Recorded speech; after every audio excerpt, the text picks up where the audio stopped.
Hello friends, my name is Prabhat and I have qualified GATE in 2019 and GATE in 2020.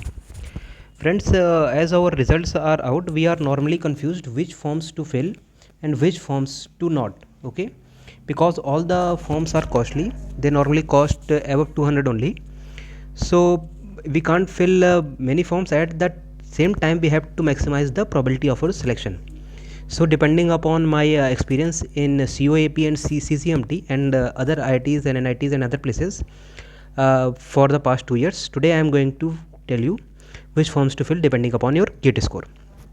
Friends, for IIT there is a three departments are normally running in IIT. First is MTech, then direct PhD and MS, which I have written bottom side. So friends, for MTech, if your GATE score is greater than 720 for general category, then you will secure some seat in MTech in some or the other round. Friends, for direct PhD, if your GATE is greater than 600 and BTech CGPA is greater than 8.0, then you will get an interview call for direct PhD and later on you can convert it. Friends, for MS, if your GATE score is greater than 650 and BTech is greater than 7.5, then you can fill the MS form in IIT and you will get the interview call and later on you can convert it. Friends, for NIT, if your GATE is greater than 550, then you will get some MTech seat in some or the other round in NIT. Friend, if you want to fill the direct PhD form in NIT, then if your GATE is merely qualified and BTech is approximately equal to 8.0, then you will get interview call for NIT and later on you can convert it.